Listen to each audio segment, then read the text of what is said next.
भारत पाकने एकमेकांवरचे हल्ले तत्काळ थांबावे असं आवाहन केलंय अमेरिकेचे राष्ट्राध्यक्ष डोनाल्ड ट्रम्प यांनी। भारत आणि पाकने एकमेकांवरचे हल्ले जे आहेत ते तत्काळ थांबावे असं डोनाल्ड ट्रम्प यांनी म्हटलेलं आहे। काल रात्री डोनाल्ड ट्रम्प यांची प्रतिक्रिया आलेली होती।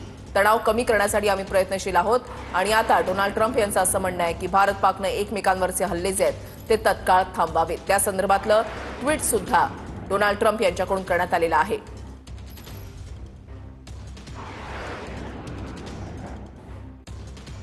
भारत पाकने एकमेकांवरचे हल्ले जे आहेत ते तत्काळ थांबावेत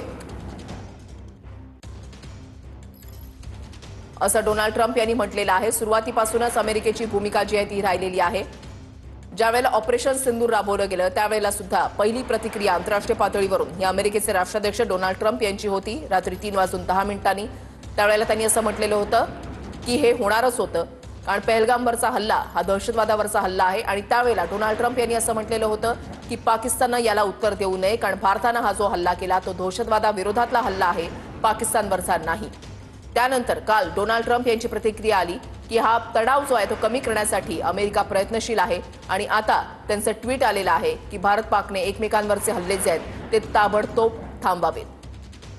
भारत पाक एकमेकांवरचे हल्ले थांबवण्यासाठी अमेरिका ही प्रयत्नशील आहे, अमेरिका तयार आहे असं ट्रम्प यांनी म्हटलेलं आहे। महत्त्वाची बातमी जी आहे ती आपण या ठिकाणी पाहताय। अमेरिकेची भूमिका या संदर्भातली काय आहे ते पाहणं महत्त्वाचं असणार आहे। अमेरिकेशी झालेल्या चर्चेनंतर दोन्ही देश युद्धबंदीसाठी तयार असल्याचं डोनाल्ड ट्रम्प यांनी म्हटलेलं आहे।